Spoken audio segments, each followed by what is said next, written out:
Évangile de Jésus-Christ selon saint Luc, chapitre 12, versets 13 à 21.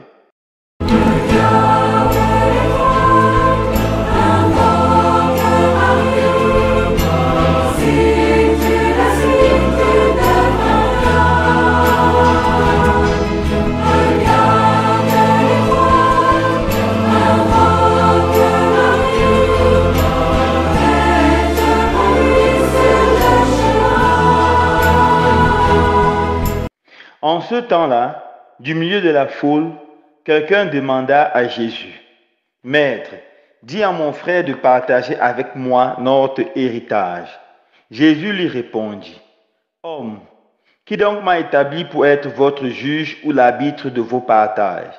Puis s'adressant à tous, « Gardez-vous bien de toute avidité, car la vie de quelqu'un, même dans l'abondance, ne dépend pas de ce qu'il possède. » Et il leur dit cette parabole.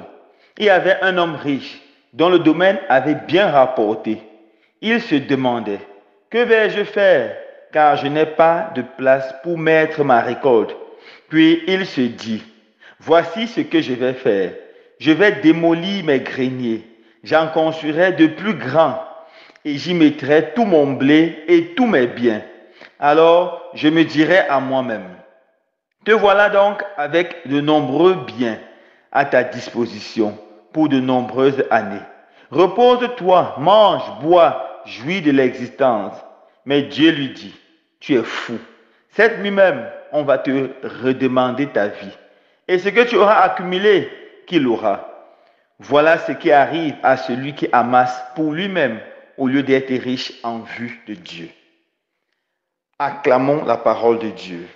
Louange à toi, Seigneur Jésus. Angoisser les périls, le doute, quand la nuit du désespoir te recouvre, si devant la gravité de tes fautes, la pensée du jugement te tourmente. Frères et sœurs bien-aimés, aujourd'hui nous sommes le 23 octobre. Hier c'était le 22 octobre. Et l'Église nous invitait à célébrer le dimanche des missions. Mais aussi c'était la fête du Saint-Pape Jean-Paul II. À cause du dimanche des missions qui est une grande solennité, cette fête ne pouvait pas être célébrée. C'est pour ça qu'en ce jour 23 octobre, je vous invite à célébrer avec joie la fête du grand pape Saint Jean-Paul II.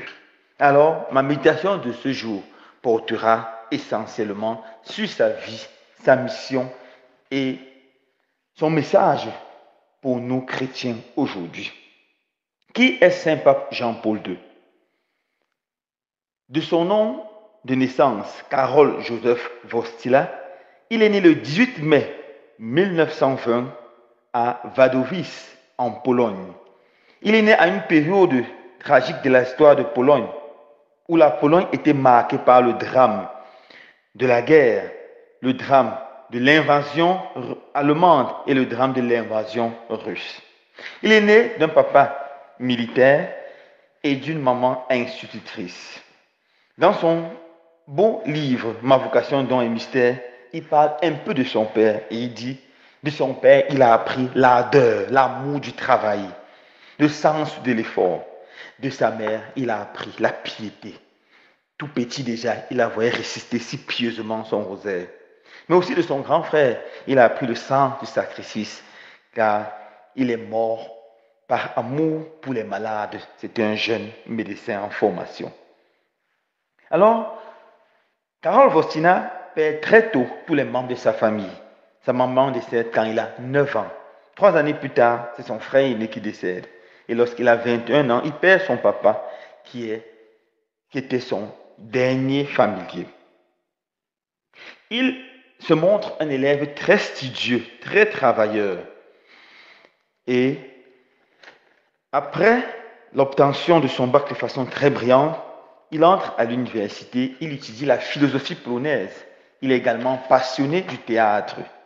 Mais malheureusement, quelques années plus tard, l'université de Cracovie est fermée à cause de l'invasion russe. et il va travailler comme ouvrier dans une usine chimique. Là, il va connaître, faire face au drame, à la souffrance des ouvriers. C'est pour ça que toute sa vie, il va travailler comme un grand défenseur des hommes, un grand protecteur des ouvriers. Sa doctrine sociale sera très dense. Pendant l'invasion russe, il va s'inscrire au séminaire clandestin. Et c'est comme ça qu'il va poursuivre ses études en vue du sacerdoce. Et il sera ordonné prêtre le 1er novembre 1946. Drôle de date car il célébrera sa première messe le 2 novembre à la célébration des fidèles défunts. Après son ordination, il sera envoyé par son évêque à Rome pour faire un doctorat. Et il fera un doctorat en théologie spirituelle. Le thème de son doctorat, ce sera ceci: la foi dans la pensée de Saint Jean de la Croix. Pendant ses études de préparation à son doctorat, il fera une grande rencontre avec l'expérience spirituelle de Saint Jean de la Croix. Et lui-même, il deviendra un grand mystique, un amoureux du Seigneur. Dans son retour, après son retour en Pologne, il est nommé vicaire de la paroisse et il travaillera beaucoup avec les jeunes, comme aumônier de plusieurs écoles et universités. Il travaillera beaucoup pour dynamiser les hommes, évangéliser les hommes. Il fera également un doctorat en philosophie en cette même période. En 1958, il est nommé évêque de Cracovie par le pape Pie XII. À ce moment, il n'a que 38 ans et il devient le plus jeune évêque de la Pologne. Il assiste au Concile Vatican II. À cause de sa bonne maîtrise de la langue, il est nommé porte-parole des évêques de Pologne. À cause de sa grande efficience théologique, il se fait rapidement remarquer par le pape Paul VI, qui le nommera archevêque de Cracovie et le fera cardinal en 1967. Pendant le concile, Karol Wojtyła se montre un fin théologien attaché à la tradition et avec un esprit d'ouverture pour l'évangélisation du monde nouvel. Une fois nommé archevêque de Cracovie, il va parcourir toute la Pologne pour prêcher. Ses homélies pleines de vigueur vont inspirer tellement de personnes. Il va combattre contre l'idéologie du marxisme, car pour lui, tout système qui veut éliminer Dieu finit par détruire l'homme. Dieu doit être au cœur de la vie des hommes. En 1978, il est élu de façon surprise pape. Il prendra le nom de Jean-Paul II. C'est le premier pape non italien depuis 455 ans. Dès son intronisation comme pape, le 22 octobre 1978, il brise un peu la tradition. Il abandonne par exemple la chaise du pape et il préfère marcher pour être proche de la foule, pour vivre avec la foule. Comme pape, Jean-Paul II se montrera un homme de prière. Tout d'abord, c'est un homme de prière. Certainement dû à son expérience forte avec Jean de la Croix. Il célèbre l'Eucharistie avec beaucoup de dévotion et il passe de longues heures à prier. Malgré ses nombreuses charges et ses nombreuses occupations, chaque matin, il passe au moins 1 heure à jeûner devant le Saint-Sacrement. Il disait à son secrétaire particulier avec beaucoup de plaisir: n'oublie pas de mettre sous mon prie-Dieu toutes les intentions de la journée. Pendant mon adoration, je confierai ça au Seigneur. Il aimait particulièrement le chapelet. Il avait appris cette prière de sa maman. Et il dira un jour: le rosaire est ma prière préférée. Il disait son rosaire chaque jour, malgré ses nombreuses occupations. Il avait un grand désir de la sainteté. C'est pour ça qu'il fréquentait très régulièrement le sacrement de la réconciliation, après avoir fait un sérieux examen de conscience. Il se confessait 1 fois par semaine. Jean-Paul II était également un homme d'action, un homme passionné par Jésus et passionné d'annoncer Jésus au monde. En tant que pape, il a fait de nombreux voyages pour aller annoncer au monde entier que Jésus est Seigneur.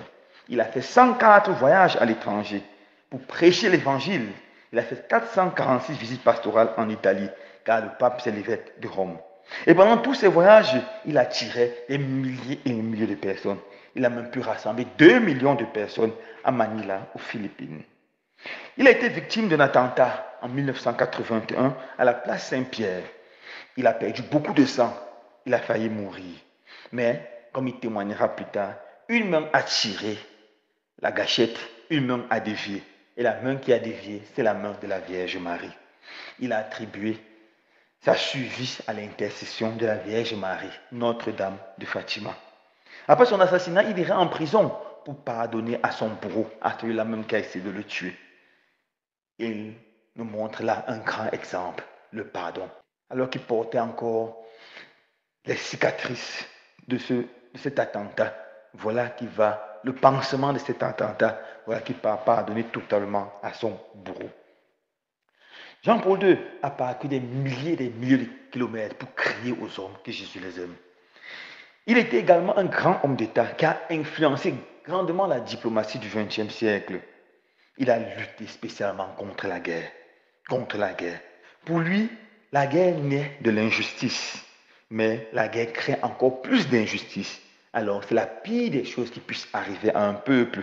Nous devons lutter pour construire un monde de paix, pour construire une civilisation de la paix et de l'amour.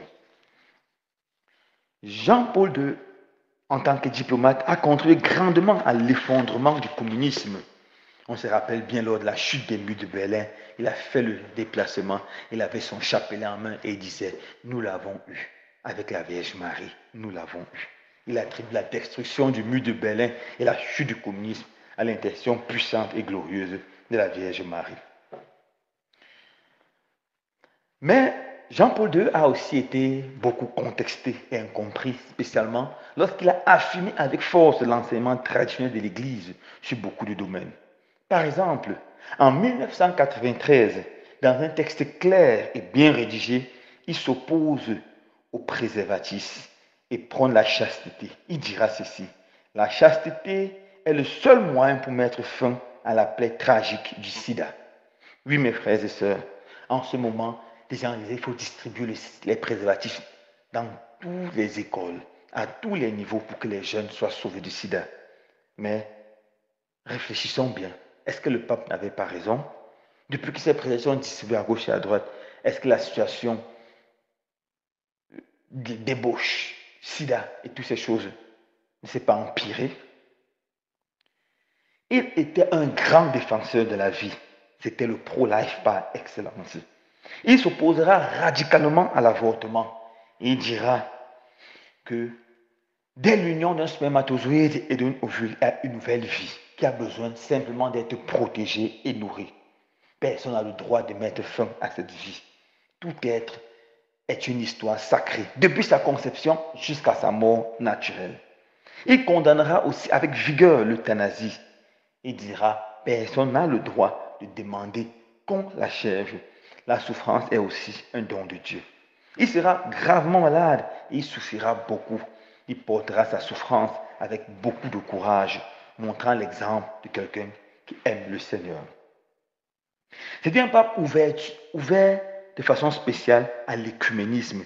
Il travaillera beaucoup pour le rapprochement avec nos frères orthodoxes ainsi que nos frères protestants. Il travaille aussi pour le dialogue interreligieux, car pour lui, la religion ne doit jamais être une source de guerre, mais une source de paix, une source de joie. C'est comme ça qu'en 1986, il réussira à faire une grande rencontre assise pour la paix, qui rassemblera plus de 153 leaders de religions différentes qui prieront pour la paix dans le monde. Après une longue période de maladie, et après avoir béatifié 144 personnes, canonisé 51 personnes, après avoir créé les Journées mondiales des jeunes en 1985, car il aimait tellement les jeunes, ces journées des jeunes qui vont rassembler des milliers de personnes, il s'endormira dans le sommeil de la mort. Ça sera en 2100. Et le jour de ses obsèques, la population criera « Santo subito », saint tout de suite. C'est pour cela que le pape Benoît XVI a violé les procédures qui demandent d'ouvrir le procès de béatification au plus tôt 5 ans après la mort d'une personne. Il ouvrira son procès de béatification seulement 41 jours après sa mort. Et il donnera rapidement un miracle. Ça sera le miracle de la guérison d'une religieuse française qui souffrait de la maladie de Parkinson, ce qui conduira à sa béatification et plus tard à sa canonisation en 2014 par le pape François. Voilà la vie de ce grand homme Que pouvons-nous retenir de la vie de Jean-Paul II? Ou qu'est-ce que ça peut nous enseigner? Premièrement, la prière. Jean-Paul II tirait son énergie de sa vie spirituelle qui était très intense, très dense. Homme de prière, homme ami de l'Eucharistie et de l'adoration, ami du rosaire de la Vierge Marie. Cet amour fou pour la Vierge Marie a conduit ce pape à faire des merveilles. Alors on comprend bien le thème de cette année lorsque le pape François nous dit le cœur brûlant, les pieds en marche. Le cœur du pape Jean-Paul II était brûlant, brûlant d'amour pour Jésus. Deuxièmement, l'action. L'action. Un chrétien ne doit pas croiser les bras, s'asseoir. Un chrétien doit travailler à son niveau pour créer une société plus belle, plus fraternelle, plus juste, où règne la justice, la paix, l'amour. Voilà ce que nous devons retenir du pape Jean-Paul II. Il a travaillé comme un diplomate pour créer l'amour, la paix. L'un de ses derniers combats, c'était de lutter contre l'invasion de l'Irak par les États-Unis. Il s'est opposé de toutes ses forces à cette guerre, quand il était déjà vieux, malade et fatigué. Jusqu'au bout, il était témoin de l'amour et de la vérité. Mon frère, ma soeur, en ce jour, nous voulons célébrer le pape Jean-Paul II. Demandons au Seigneur la grâce de la piété. Que nous tombons amoureux de Jésus, que nous trouvons le temps pour méditer la parole de Dieu, que nous assistons pieusement à l'Eucharistie, que nous prions notre chapelet, et aussi que nous sommes des hommes et des femmes d'action qui vont annoncer au monde entier que Jésus est Seigneur. Loué soit Jésus-Christ.